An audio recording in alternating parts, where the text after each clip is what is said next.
Twilight Tentation, tome 2. Tu ne me verras plus, je ne reviendrai pas. Poursuis ta vie, je ne m'en mêlerai plus. Ce sera comme si je n'avais jamais existé. Rejetée par celui qu'elle aime passionnément, Bella ne s'en relève pas.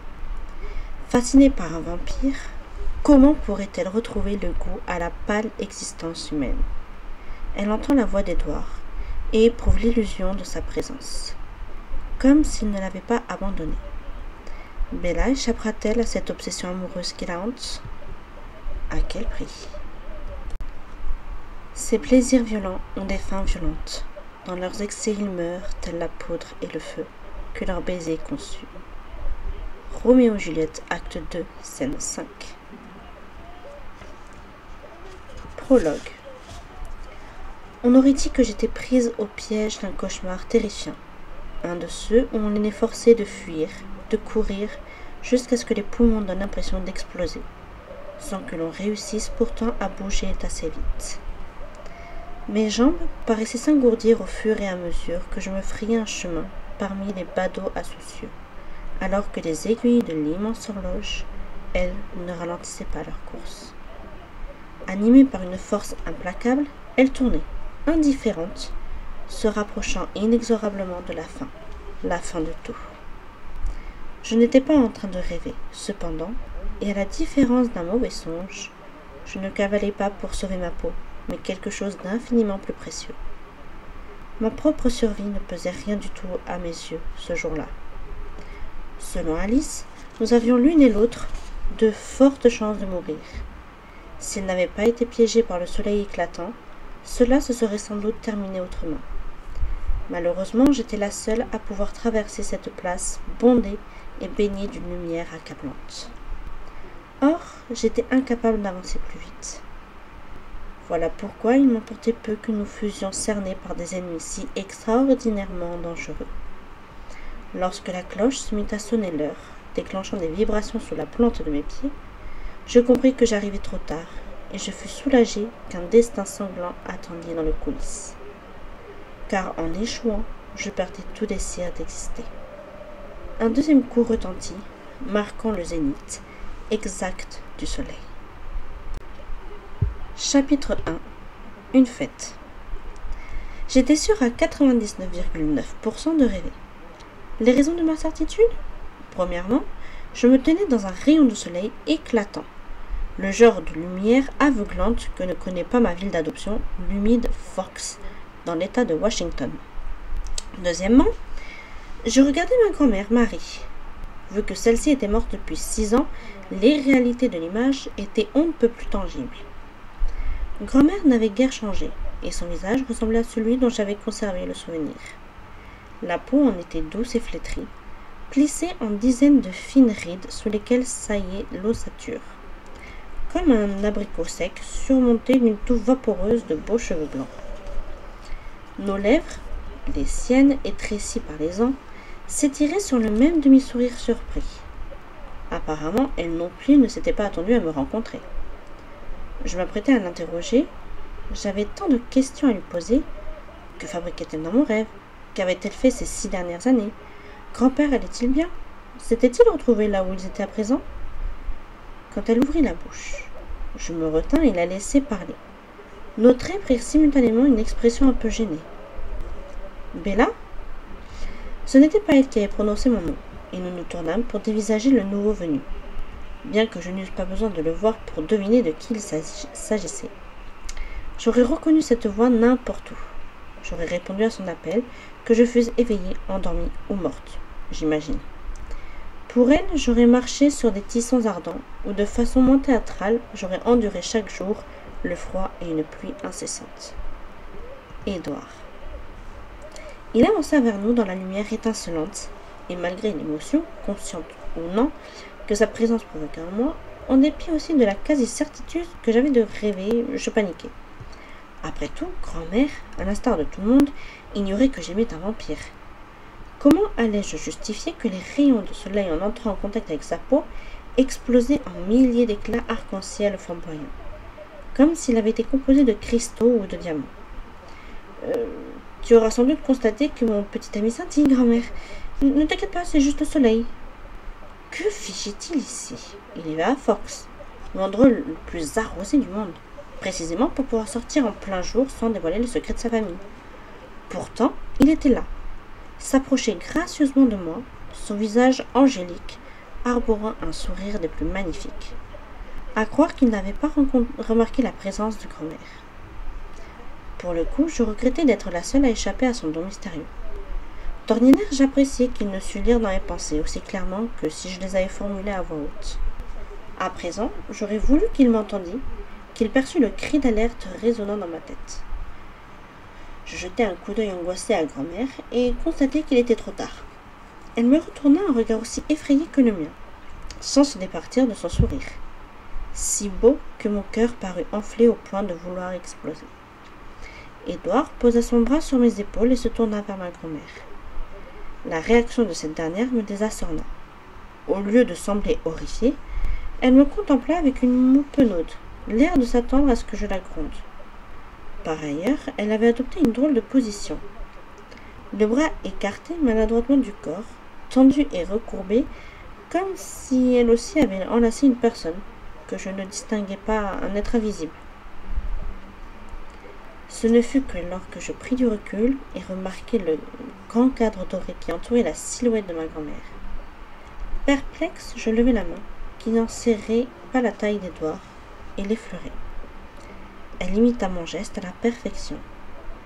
Là où nos doigts auraient dû se toucher, je ne frôlais que la froideur du verre. Dans un soubresaut vertigineux, mon rêve devint cauchemar. Grand-mère n'existait pas. C'était moi. Moi dans un miroir. Moi, vieille, ridée et fanée. À côté d'Édouard, la glace ne renvoyait pas son image. Et il était d'une beauté fracassante, figé pour l'éternité dans ses 17 ans. Il posa ses lèvres de givre au contour irréprochable sur ma joue détruite. « Bon anniversaire !» chuchota-t-il. Haletante, je m'éveillai en sursaut, ouvrant les paupières d'un seul coup. La triste lueur grise et familière d'une matinée couverte remplaça le soleil aveuglant de mon songe. « Ce n'était qu'un rêve, rien qu'un rêve !» tentai-je de me rassurer. Je respirai profondément, puis tressaillis d'air chef quand la sonnerie de mon réveil matin se déclencha. Le petit calendrier encastré dans le coin du cadran m'informa que nous étions le 13 septembre. J'avais une vision onirique, mais pour le moins prophétique. Aujourd'hui, c'était mon anniversaire. J'avais officiellement 18 ans. J'avais redouté cet instant pendant des mois. Maintenant qu'il était arrivé, il était encore pire que ce que j'avais craint. J'étais plus vieille, je le sentais. J'avais vieilli au jour le jour, sauf que là, c'était différent. Quantifiable, pire. J'avais 18 ans. Un âge qu'Édouard n'atteindrait jamais. Lorsque j'allais me laver les dents, je fus presque étonnée que mon reflet dans le miroir n'eût pas changé.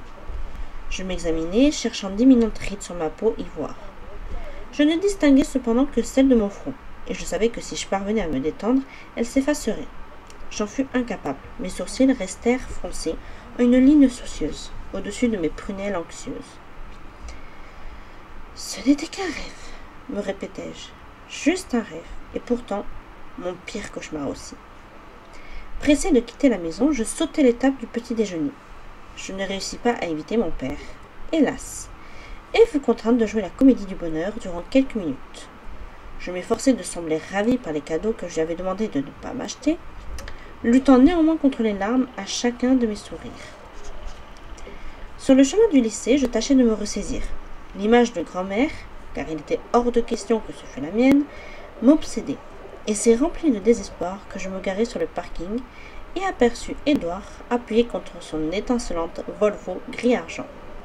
Immobile, hommage marmoréen rendu à quelques dieux païens de la beauté, désormais oubliés. Mon songe ne lui avait pas rendu justice, et comme chaque jour, il m'attendait. Moi. Ma détresse s'évapora un instant, remplacée par de l'émerveillement. Nous avons beau sortir ensemble depuis 6 mois, je continuais de ne pas croire à ma bonne fortune. Sa sœur Alice était à son côté, et elle aussi guettait ma venue. Édouard et Alice n'étaient pas réellement parents. L'histoire servie au bon peuple de Forks était que la fratrie des Cullen avait été adoptée par le docteur Carlyle Cullen et sa femme Esme, tous deux bien trop jeunes pour avoir des enfants adolescents. mais leur peau avait la même exacte pâleur. Leurs yeux, enfoncés dans les cernes tels des hématomes, la même étrange nuance dorée, et leur visage une identique et inhumaine beauté. Pour qui était dans leur secret, moi par exemple, ces similitudes les identifiaient pour ce qu'ils étaient. Les prunelles fauves d'Alice luisaient d'excitation. Découvrant qu'elle tenait un petit paquet carré enveloppé de papier argent, je plissai le front. Je l'avais pourtant averti que je ne souhaitais rien pour mon anniversaire. Rien du tout, ni présent, ni marque d'attention particulière. Il était évident que mes vœux avaient été superbement ignorés.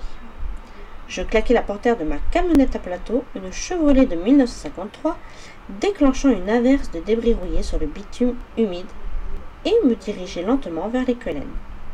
Alice vint à moi en sautillant, sa face de lutin resplendissante sous ses cheveux noirs coiffés en pointe.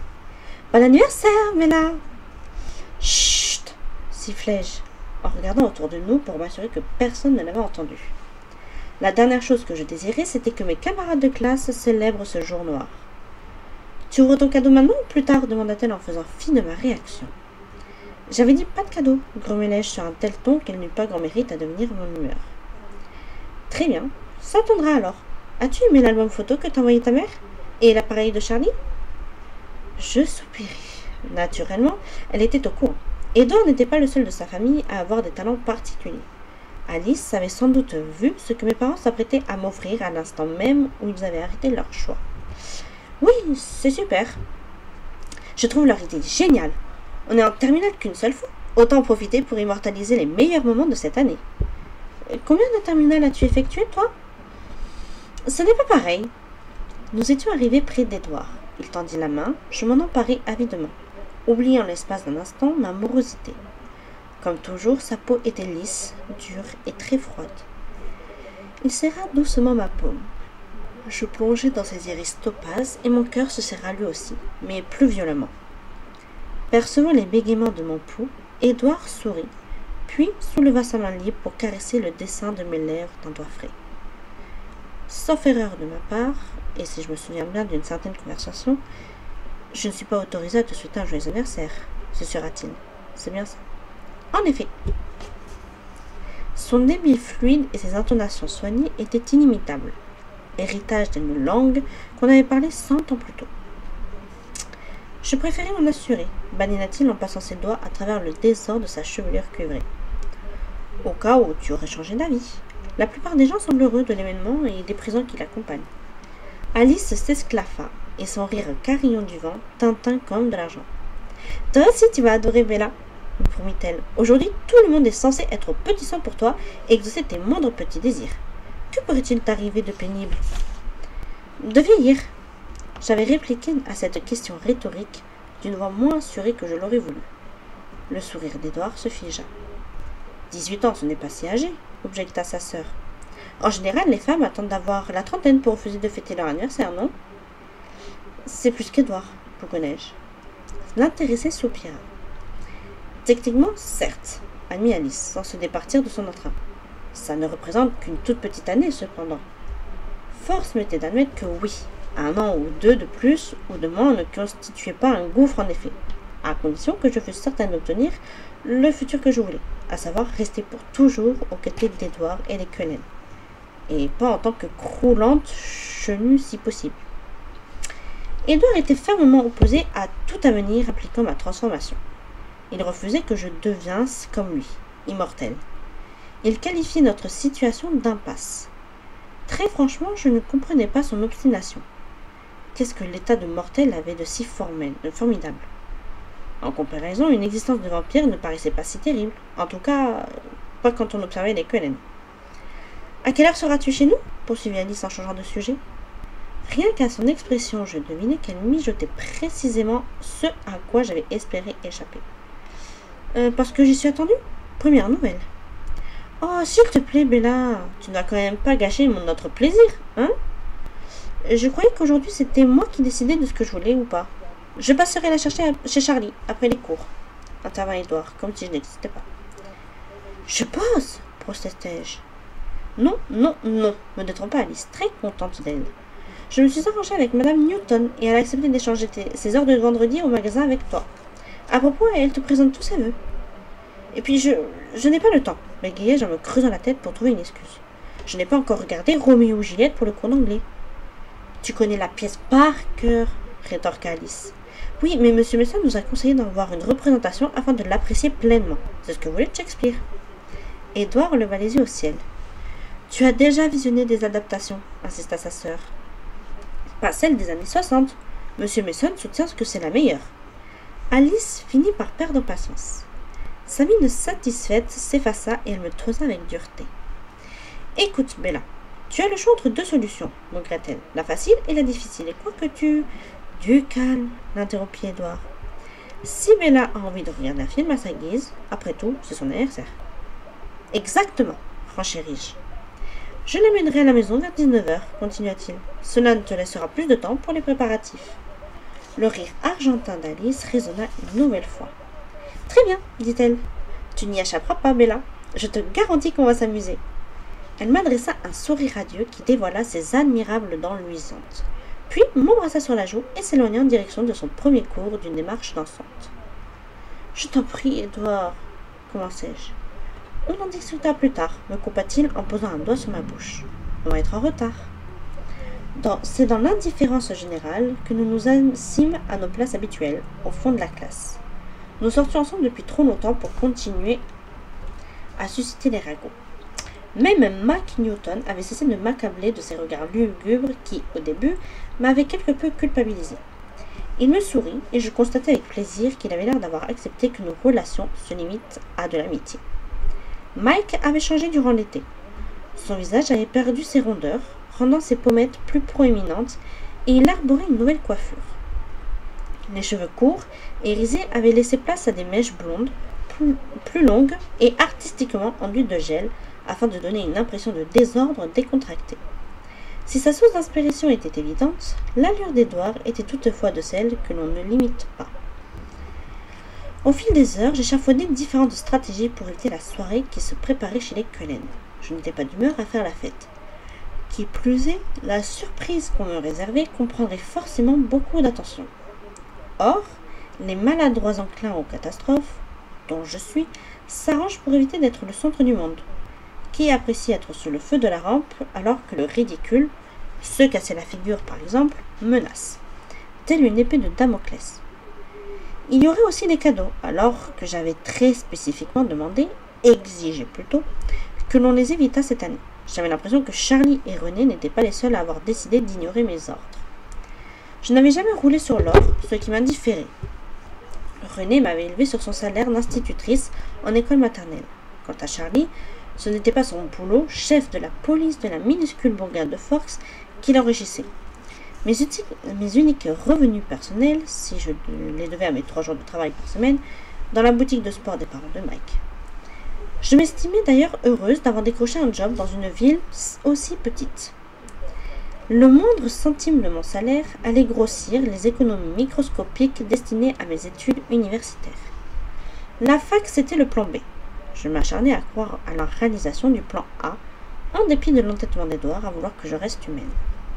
Lui avait énormément de moyens, ce à quoi j'évitais de trop réfléchir. L'argent ne signifiait presque rien pour les Cullen. C'est juste une chose qu'on accumulait quand on disposait d'un temps infini et de quelqu'un, Alice, qui jouissait d'un talent surprenant pour prédire les fluctuations boursières. Édouard ne saisissait pas pourquoi je m'offensais à ce qu'il en dépensât pour moi. Pourquoi j'étais mal à l'aise lorsqu'il m'invitait dans un restaurant cher de Seattle. Pourquoi il lui était interdit de m'acheter une voiture rapide ou pourquoi je refusais qu'il paie mes frais de scolarité. Il débordait d'enthousiasme ridicule pour le plan B. Selon lui, j'étais inutilement chichiteuse.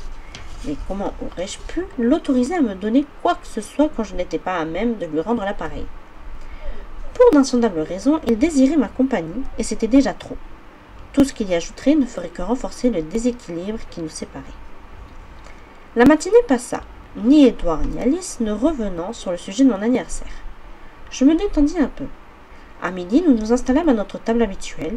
Il régnait un statu quo étrange. Édouard, Alice et moi, nous nous asseyions à l'une des extrémités, cependant que mes autres amis, Mike et Jessica, qui traversaient une phase de relation gênée après avoir rompu, Angela et Ben, dont la liaison avait survécu à l'été, Eric, Connor, Tyler et Lorraine. Je me contentais de tolérer cette dernière. En occupait l'autre bout, comme séparée de nous trois par une ligne invisible. Celle-ci se dissipait aisément les jours de soleil, où les Cullen séchaient systématiquement le lycée. Et j'étais alors incluse dans les conversations sans que cela posât la moindre difficulté. Edouard et Alice s'accommodaient de cet ostracisme mineur, alors que, à leur place, je l'aurais sans doute trouvé bizarre et blessant. Eux s'en apercevaient à peine. Les gens étaient toujours mal à l'aise en compagnie des Cullen, comme pris d'une frayeur qui ne s'expliquait pas pourtant. J'étais la seule exception à la règle. Parfois, la décontraction dont je faisais preuve avec lui inquiétait Edouard, qui se jugeait dangereux pour moi. Une opinion que je refutais avec véhémence sitôt qu'il l'exprimait. L'après-midi défila rapidement. Les cours s'achevèrent et Edouard me raccompagna à ma camionnette. La routine. Sauf que cette fois, il m'ouvrit la porte passager. Alice devait avoir pris la Volvo, une façon de s'assurer que je ne me défilerais pas ce soir-là. Je me plantai sous la pluie et croisai les bras. « C'est mon anniversaire, je conduis, décrétai-je. « Ah, mais je t'obéis. Je me comporte comme s'il s'agissait d'un jour ordinaire. »« Dans ce cas, je n'irai pas chez toi tout à l'heure. »« Tu veux jouer à ce petit jeu ?» s'amusa-t-il. « Très bien. » Sur ce, il m'entraîna du côté conducteur. « Bon anniversaire !» clénora-t-il. « Chut !»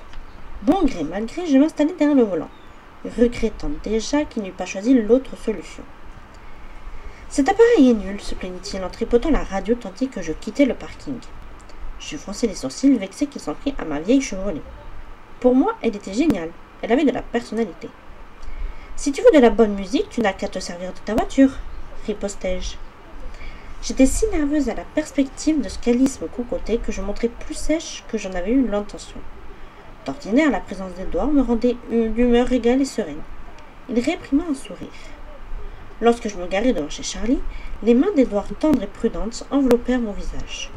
Seul le bout de ses doigts exerçait une légère pression sur mes tempes, mes pommettes, ma mâchoire. Comme si j'étais d'une fragilité particulière. Ce qui était le cas comparé à lui, du moins. « Tu devrais être heureuse. Aujourd'hui plus que jamais, murmura-t-il, et son haleine douce me chatouilla les narines. Et si je n'en ai pas envie, répondis-je le souffle court.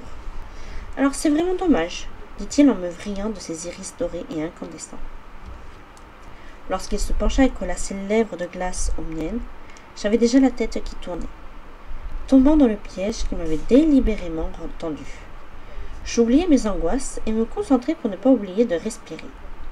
Sa bouche s'attarda sur la mienne, froide et lisse et délicate, jusqu'à ce que j'enroule mes bras autour de sa nuque et lui rende son baiser avec une passion un peu trop débordante.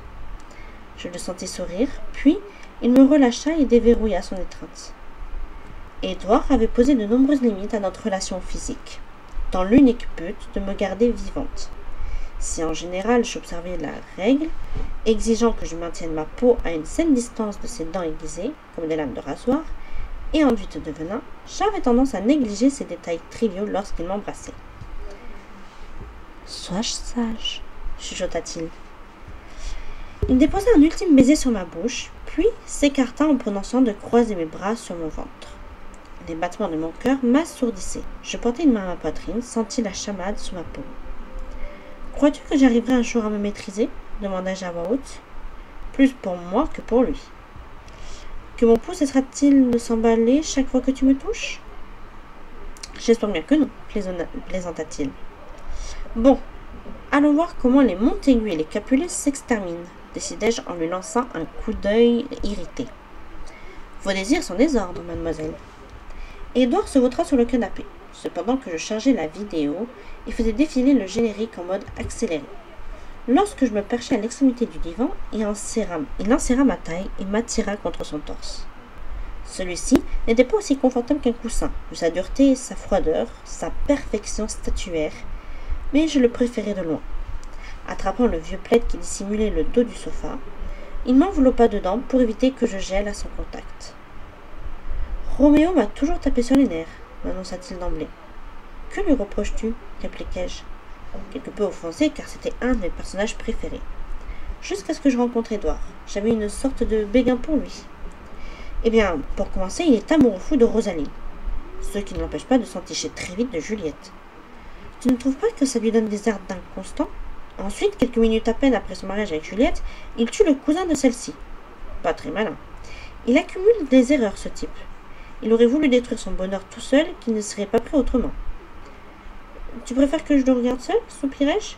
Non, répondit-il en promenant ses doigts sur mon bras, déclenchant mes frissons. De toute façon, c'est toi qui m'intéresse, pas le film. Tu as pleuré?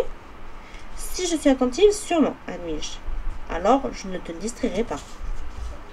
Malgré cette promesse, il effleura mes cheveux de ses lèvres, geste qui ne pouvait m'inciter à rester appliqué. L'œuvre finit néanmoins par me captiver, d'autant qu'Édouard murmurait les vers de Roméo à mon oreille. En comparaison de son irrésistible ténor, la voix de l'acteur paraissait faiblarde et grossière. À son grand amusement, je fondis en larmes quand, à son réveil, Juliette découvre son époux trépassé à ses pieds. « J'avoue que je l'envie un peu, ce Roméo, » commenta Édouard en séchant mes larmes avec une de mes mèches. « Juliette est très jolie. »« Pas à cause d'elle, » se récria-t-il, vaguement dégoûté. « À cause de la simplicité de son suicide. Vous avez vraiment de la chance, vous les humains. Il vous suffit de boire d'un trait un petit mélange d'extraits de plantes et hop. »« Pardon ? Ben, c'est juste qu'il m'a fallu un jour considérer cette solution. Connaissant l'expérience de Carlyle en la matière, je savais que ce ne serait pas simple. Je ne suis même pas certain de connaître le nombre exact de fois où il a tenté d'en finir. Après qu'il ait compris ce qu'il était devenu.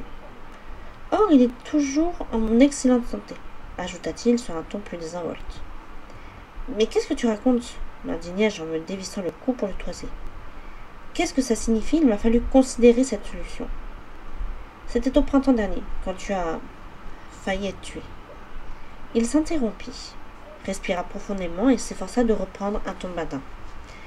Bien sûr, ma priorité est de te retrouver vivante. Pour autant, j'ai dû envisager d'autres éventualités. Et je te le dis, ce n'est pas aussi aisé pour moi que pour un humain. Un instant, le souvenir de mon dernier voyage à Phoenix me submergea avec une telle force que j'en eus le vertige. Les images étaient d'une clarté effarante. Le soleil aveuglant, les vagues de touffeur montant du sol bétonné, tandis que je me précipitais dans les pattes du vampire sadique qui avait l'intention de me torturer jusqu'à ce que mort s'en suive. James, à l'affût dans la salle au miroir, tenant ma mère en otage.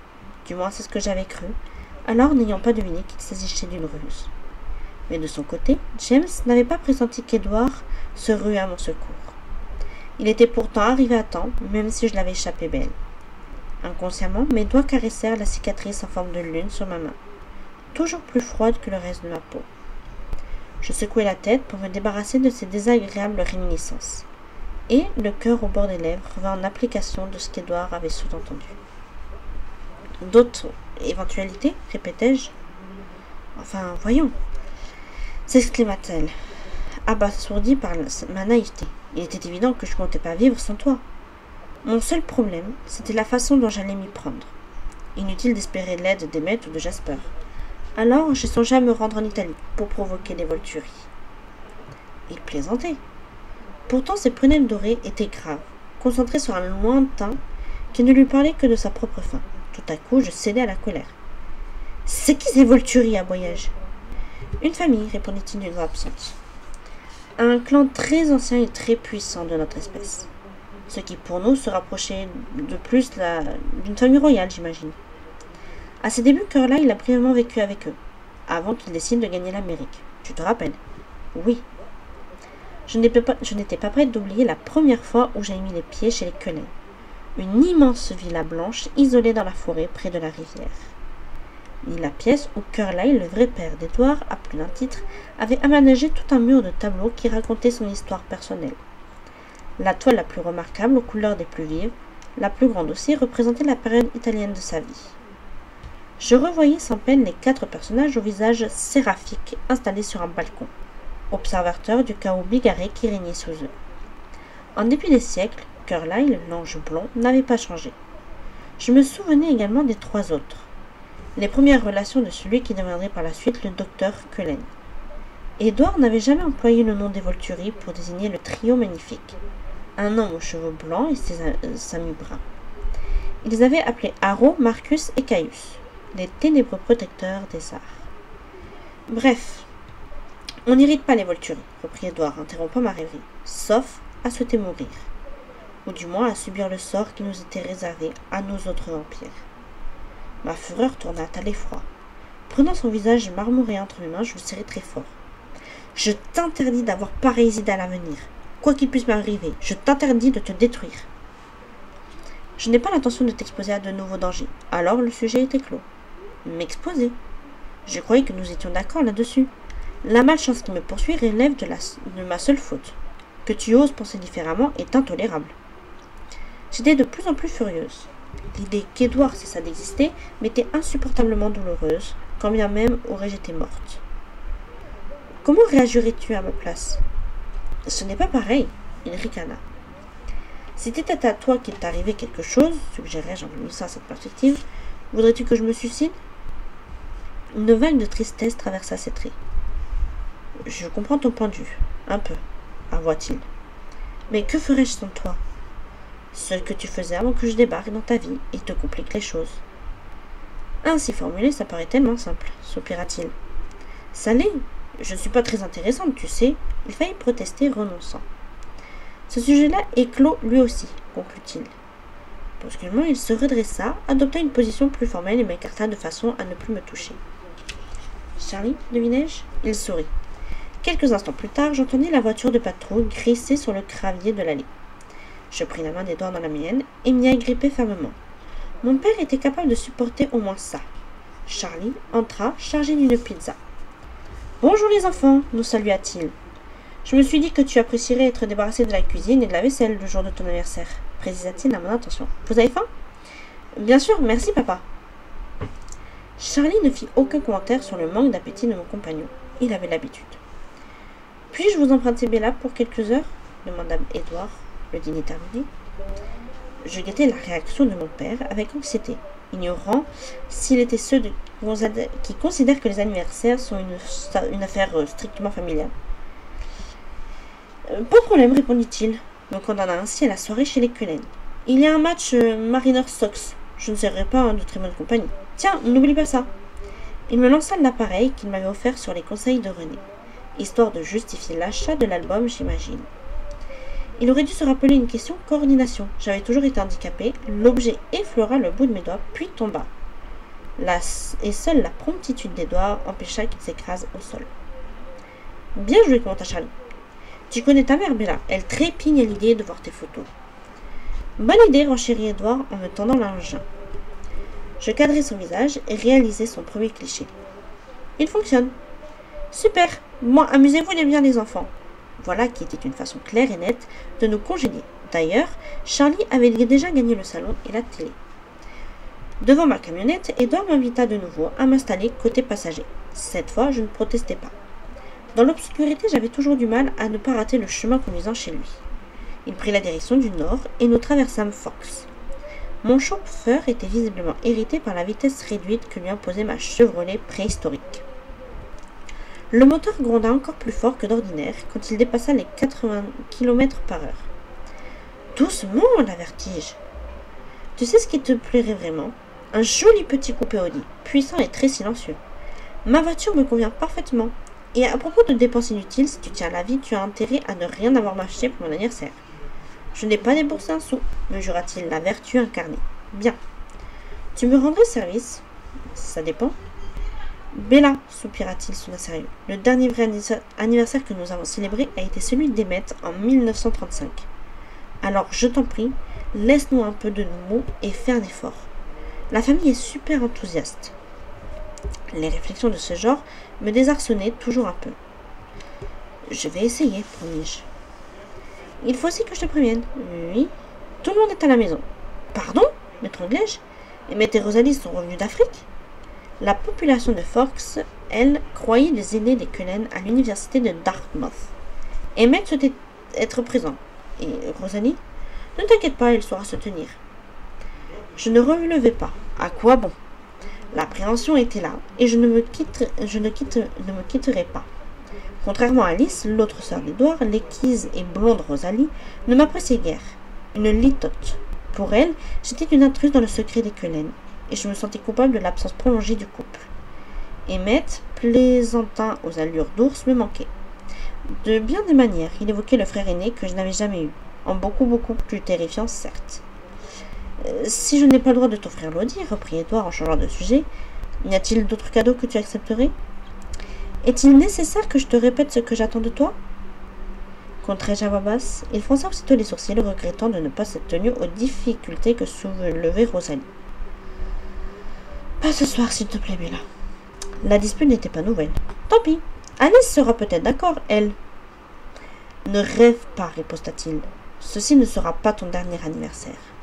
C'est injuste. Il serra les mâchoires, et j'entendis presque grincer ses dents.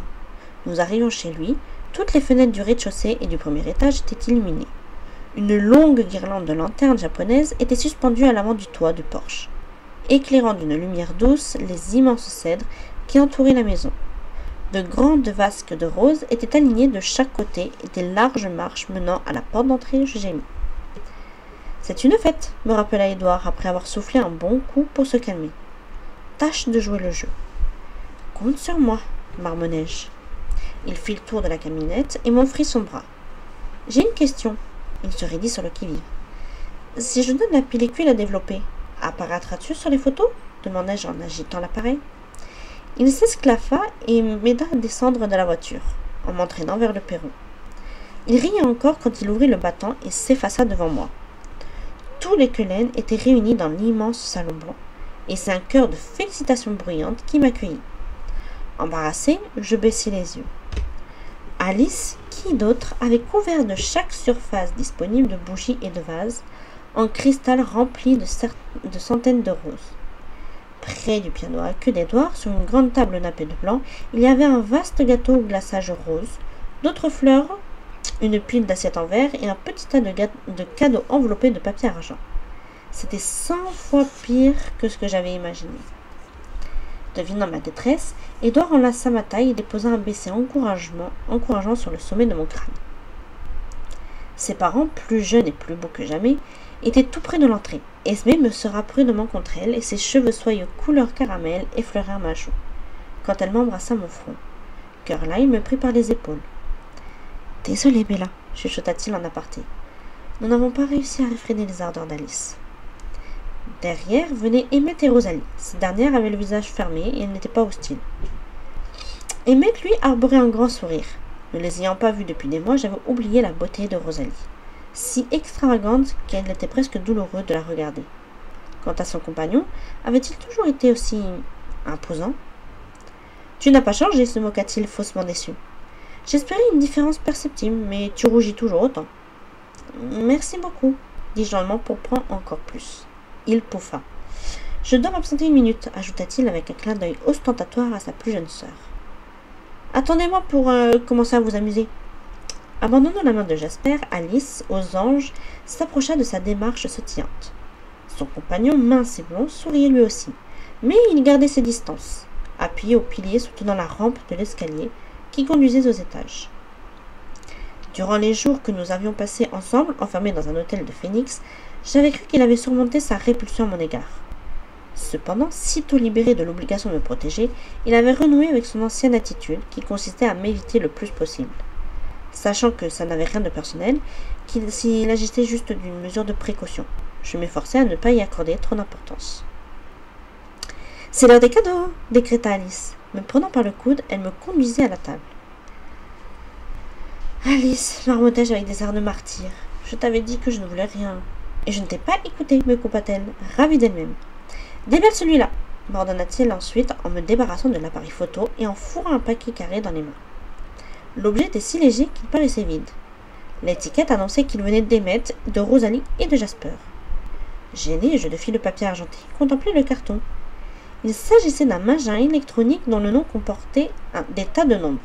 J'ouvris la boîte, espérant qu'un indice susceptible de me renseigner sur la nature du présent. Elle était effectivement vide. Merci.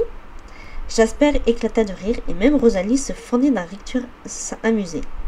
C'est une stéréo pour ta camionnette, m'expliqua Jasper. Emmett est en train de l'installer. Comme ça, tu ne pourras pas la refuser. Décidément, Alice savait toujours précéder mes réactions. Merci, Jasper. Rosalie, lançai-je. Je me souviens plus de plaintes d'Edouard à propos de ma radio dans l'après-midi. Apparemment, c'était un coup monté. Merci, Emmett, ajoutai-je plus fort. Son rire explosif et communicatif me parvint de l'extérieur. À notre tour, à Edouard et à moi, me pressa Alice, d'une voix aiguë en me tendant un petit rectangle plat. Je me tournai vers Edouard pour le fusiller du regard. Tu avais promis. Avant qu'il eût le temps de répondre, Emmett bondit dans les traits. Tip-top pour bon moment, brailla-t-il. Il alla se poster derrière Jasper, qui, une fois n'est pas coutume, s'était rapproché pour mieux voir.